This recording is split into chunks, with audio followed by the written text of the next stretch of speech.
Sheila L. Brown. Happy Women History Month for the month of March, every Wednesday between 5 and 6. I will have the pleasure of interviewing some fantastic women in the community and learning some hidden facts. You miss Mercedes Wilson, television host, Channel 7, ABC, producer, content creator, and food entrepreneur. And I want to say to Mercedes, thank you so much for granting relish to all of the women that's going to be on board for the whole month of March. We really appreciate her relish can be found at Lexington Co-op, Tops, Wegmans, Dash, Eat Market, and many, many more. So make sure you guys grab a relish, and when you do, tag her on Facebook. Let her know what you eat your relish with. Ladies, how are you? Hello. You guys are doing well? Well, guys, we have in the studio with us none other than Ms. Joy Tasser. She is the Assistant Deputy Director, Development and Communication of Buffalo and Erie County Library. Welcome to the round table. Thank you. And I'm proud to be among these very important women. All women are important, but I need to say something to you, Sheila. I flew into the Buffalo airport on Sunday late at night, and I saw a huge billboard of you standing there looking beautiful and doing your stuff, and I said, that is the best introduction to heading into Buffalo for all the tourists and homegrown people. So thank you so much for that, Joy. Thank you.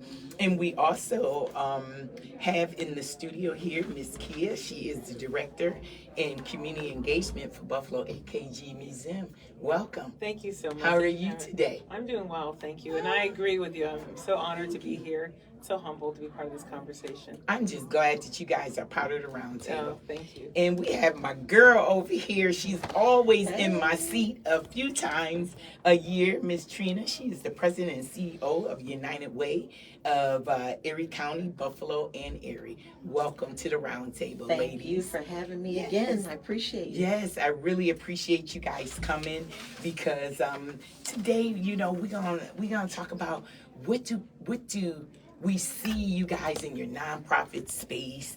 We see you as president, CEO, deputy, but we want to know some of the hidden facts on who you guys are after you turn down the lights and when you close the lights and you go home. Because I know with me, when I go home, to my husband, it's just Sheila. To my kids, it's mom. It ain't got nothing to do with owning no station or none of that. And I think that's what people need to know, that as women, you know, we do have lives outside of our actual career, you know, and I want to say to Trina, you know, what's one thing we don't know about the work of the United Way of Buffalo and Erie County?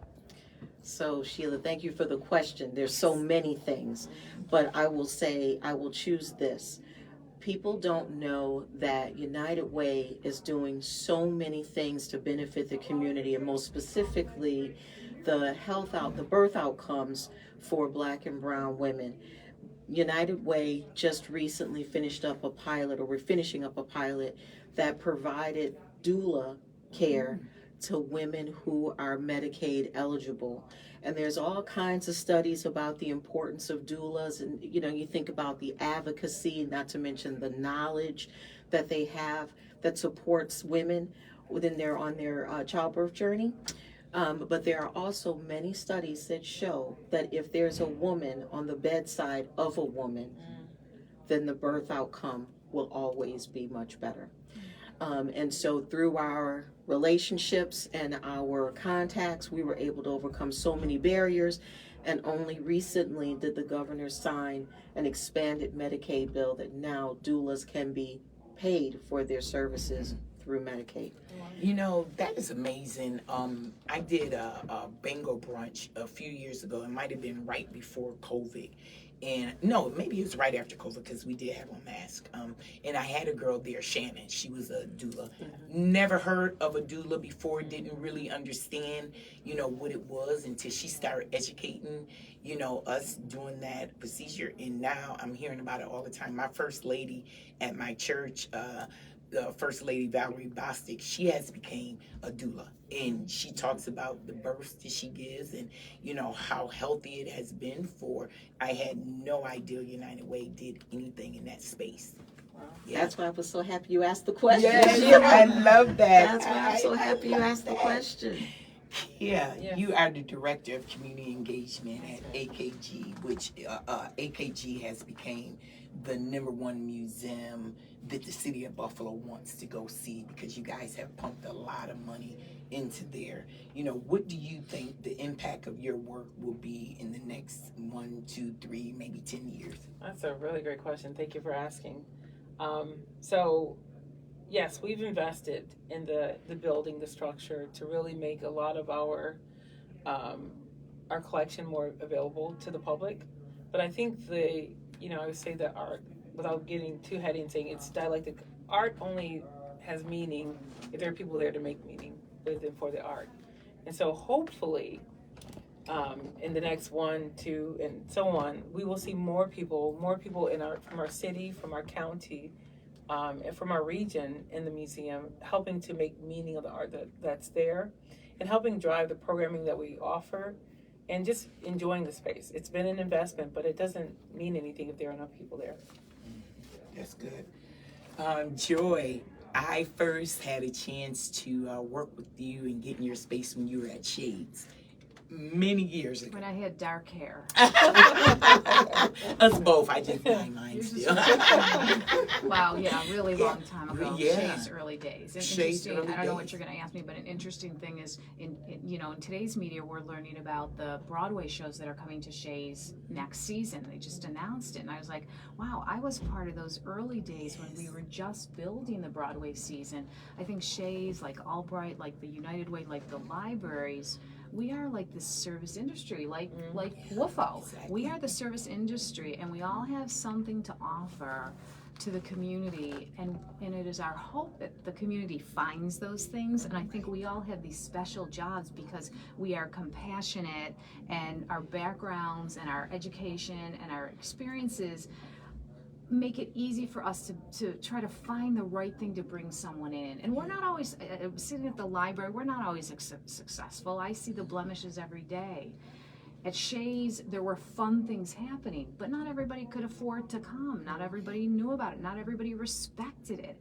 And so I think, again, I don't know what question you're going to ask me, But you know I what? think it's like, how right are there. we Yeah. forming, how are we helping to form our community, or engage our community in opportunities to make them better as women and children and mothers and grandmothers and aunts and uncles and doctors and lawyers. And I think that those are always in the back of my mind every day, and probably yours as well. But it's really like the young people. We have to influence those young people. And so I hope, when I was at Shay's, I helped to do that, or when I was at Olmsted Parks, like all the kinds of jobs I've had, which have predominantly been in the not-for-profit. So I wasn't getting rich, and then still I'm not rich, but rich in experience and rich in feeling the heart and the warmth and the love of our community, because I'm born and bred here. And And that's where I was going to go with you when I was working with you at Shades.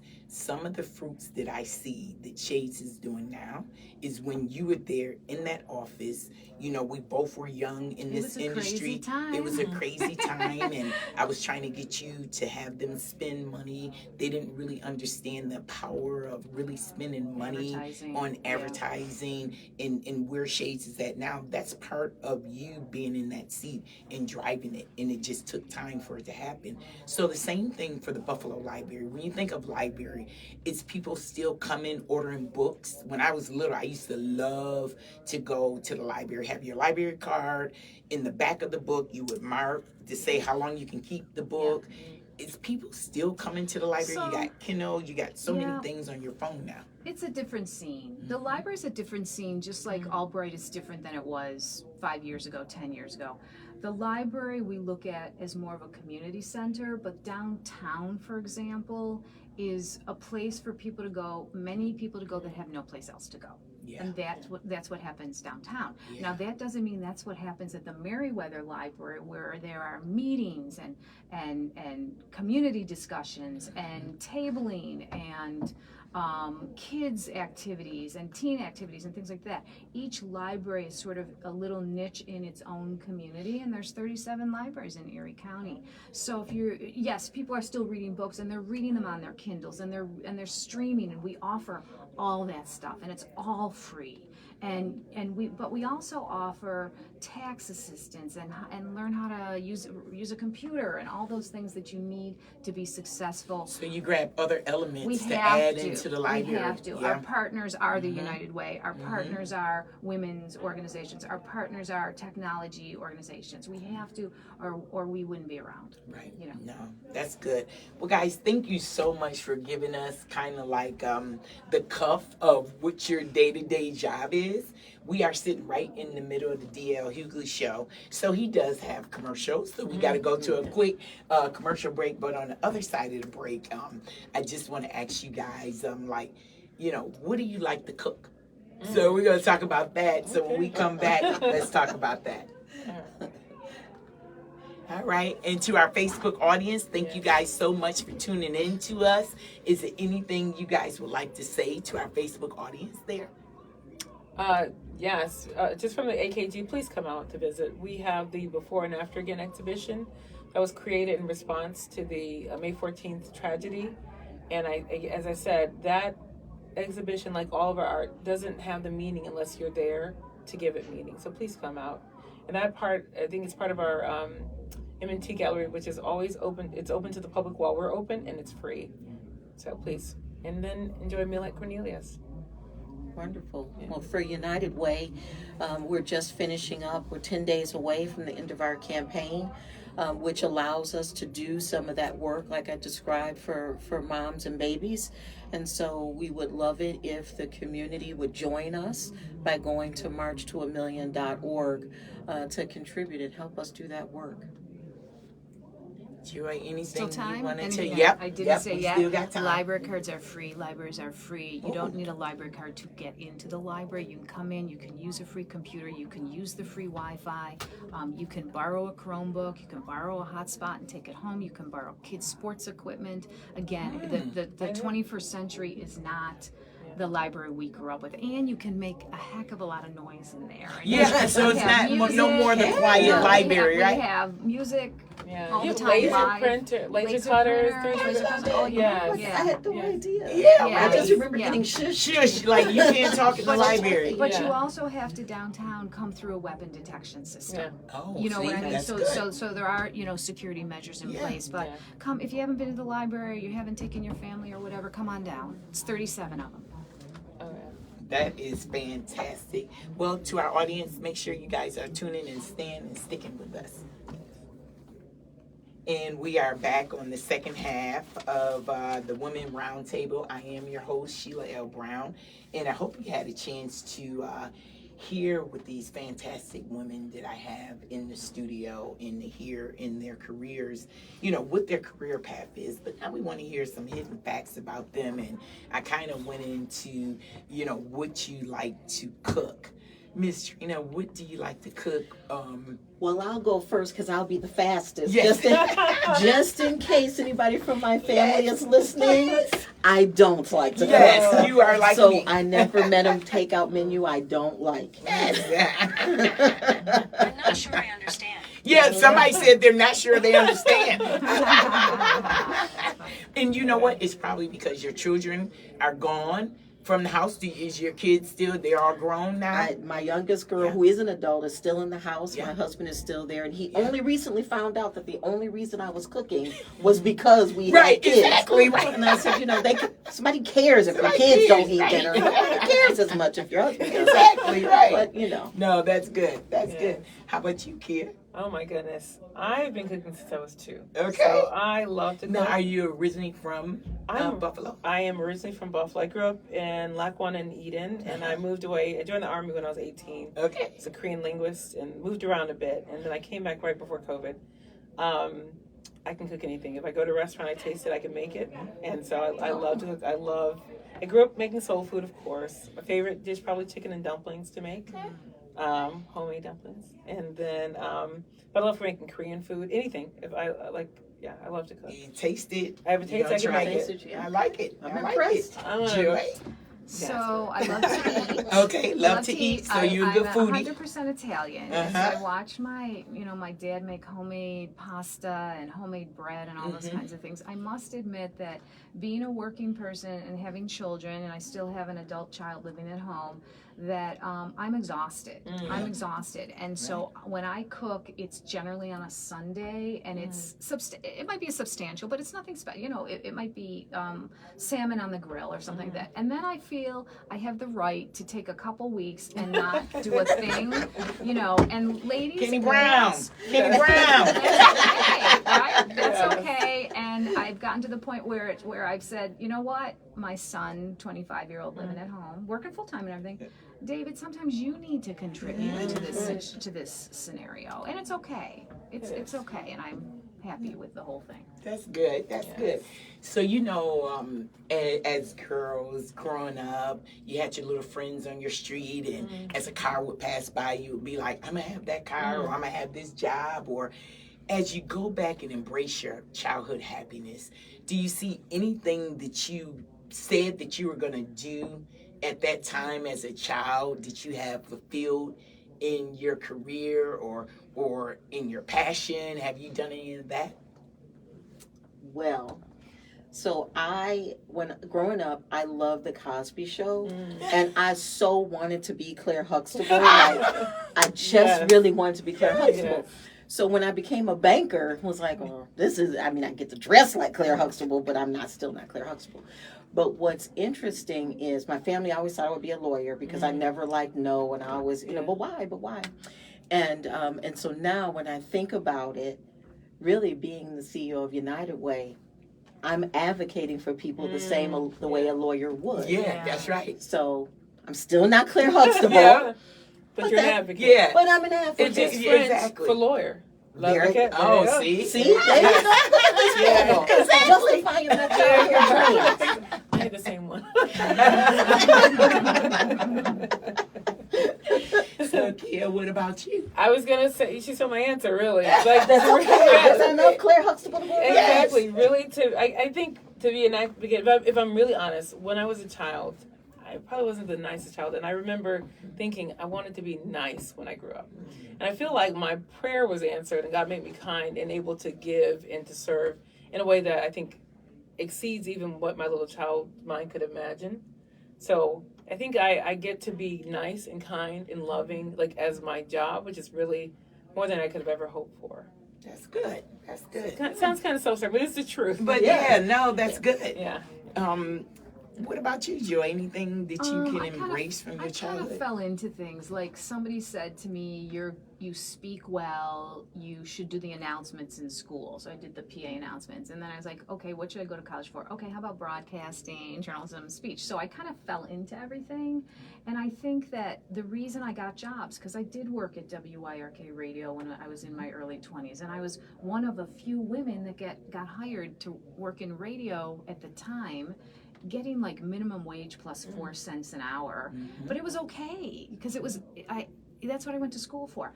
But I think everything fell back on who I knew and who believed in me to open the door for me to get the next job. All of my jobs have been somebody knew me and said, there's a job for you, why don't you apply for it? Yep. And so the message that and my own daughter, who's 22, who doesn't live at home, who did graduate last May, I'm always saying to her, build your network. And Olivia, if you're listening, this is a loud and clear, sweetheart, because they're not listening. That's good. And I think it's who you know. Definitely relationship and building. it doesn't need to have to be like this, Yes. but you got to prove yourself. And it's harder now, so. No, relationships is definitely the key, and I think all three of my children have moved to Atlanta, and they are starting to build their relationships, to learn, and it's different from the town that you grew up in. You already have relationships at church and, at your school where you graduated, and now you start all over. So relationships is definitely the key. But their mom is Sheila Brown. Yeah, right. So come on. It made it a little easier for them. Come It did. And it's also Praise God for that. big shoes for them to follow. Yeah. And but I'm sure your kids will be successful. So we're all rooting for everybody's kids, Yeah. no That matter is what. key. Every child Yep. Yeah. needs to have our guidance and love. I think we all have that in common. I think we're all literally rooting not only for our own children, but for other For people's each other's kids. children. Yeah. Yes. I think you can't do the work that we do unless that's at You the have heart of to. it. Right. Yeah. It has to take a village, Yeah. to raise our children. Exactly. Everyone can pour something different into them. Exactly. So no, you're right. What do you guys like to do on your free time? What is that? I know. Do you ever get any free time? You turn it off any kind of way? Like tonight, I'm going to the Rick James you movie. going to Rick I'm going to James? Rick James Yes. movie. Okay. So Wow. that's going to be a little good free time for us. Me and my husband, my girlfriends, we'll have a good time, So, Wordle. Yeah. Oh yeah, I do Wordle. Wordle. I don't go to sleep till I've Exactly. done Wordle. Exactly. okay. I Here gotta it keep is. my It's on streak. our computer. It's on our phone. That's So right. it's not like we're going away anywhere. I'm not going anywhere, but I do Yeah. go to Wordle. Yeah. so that ease your mind. Yeah, Wordle and threes. I mean, I kid. I don't have a lot of time because working at the AKG, there's a lot of work and there's a lot of good work, and so it's hard to justify not doing any part. I did get to go on vacation with my girls recently, back to two of my girls. I should say that because I have another one that didn't go. Back to Monterey, where I went to school out there, and it was nice. It was lovely. But in general, even that, when you vacation with your children, is it a vacation? I know. Is it? Right. So Wordle. That's kind of So Wordle. I'm going with music. I really love music. Okay. And I love my children. Mm-hmm. I do. But I really love my grandkids. Oh, That's what I hear. I really Yeah. love Oh my my goodness, I'm grandkids. waiting. Oh, they just don't. Nobody says hi to you like your grandkids do. So that brings joy to your Oh heart. my God, I could hear them yell my name, Mimi, all day long. Oh, my- yes, I love it, Mimi. That's my Yeah. daughter's name, but Oh yes, yeah, I Mimi. might say Hi, it. Mimi. wow. Oh, Yes. I die a little bit every time. Oh, I love lovely. that. I love that. So that's your quiet time and Well, I to don't know. I didn't say it was Right. quiet. Okay. Sheila. Okay. I just said So, It's a happy so place. what would be your good free time? Is it it being is with the grandkids? I really love being with my grandkids. Our family is a lot of fun, as you know. Yep. Many of them. Yes. We have business together, and whenever there's always just family projects and all this kind of thing. So, we really love being with them, and they don't like getting our lectures, but me and my husband Cedric, we give it to we them gonna give anyway. it to them That's anyway. okay. Right, It's right. okay. They come back. Yeah, there you go. So they They're must not listening. hate it. Right, Yeah, they right. must not hate it, despite the fact they're not listening. In the non-profit world that you guys are in, you're always writing grants. You're always trying to be in front of people to get money, to keep the operation going, to make sure the employees, paychecks are there. What's your formula to win? I'm going to say this because I now work for the AKG and I don't do all the grant writing, but I do have a background in the nonprofit sector. And I was sharing earlier that I worked and built a lot of educational programs in Birmingham that by God's grace are still up and going. It's just a pleasure to be part of. And I went from working for the University of Alabama at Birmingham, and I also worked for several other nonprofits. But there was a time where I hung my own shingle. And the thing that I focused on was building things that were sustainable, that were wins, that would get the biggest win for everybody, that would have some kind of long-term benefit. And so that even though I didn't have any money, I didn't have anything to build, I would build things that were guaranteed to give you a win so that eventually people would want to fund it and want to be a part of it. So you build to win and for the win, and then the other stuff will come. So we didn't pursue funding would follow us. Yeah. Oh, that's good. Never heard no one twist it quite like that. Mm-hmm. That was good. Yeah. Thank you. Sharina? So, when I was in the for-profit sector, there were always reports and celebrations, this person was the number one this or the number one that. And when I came to nonprofit, what shocked me was how humility was so baked into the business model. And there's people that work there that they just casually say, well, we did this or we did that, and my mouth is still open. Like, wait a minute, come back. Yeah. Tell me more about that thing. And so, at United Way now, I'm saying, guys, we have to tell the story of the work that's being done.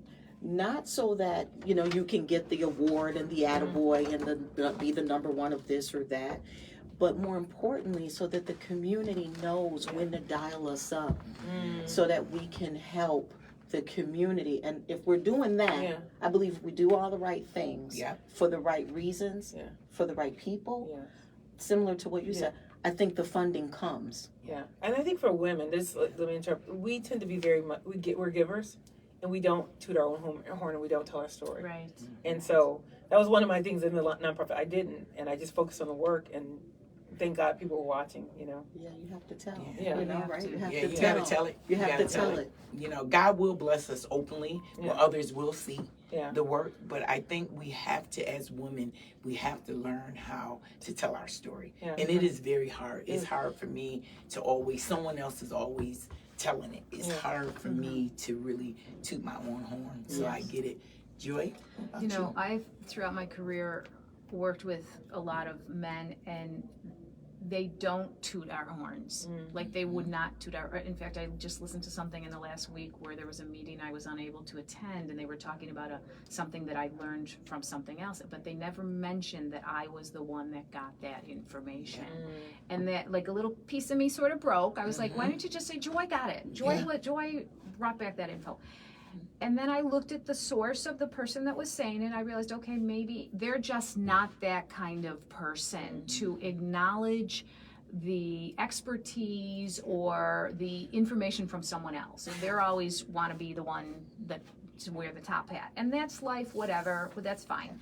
But I think that I don't even remember the question. No. I just want to. I think we always want to be our authentic selves. We want to be ourselves.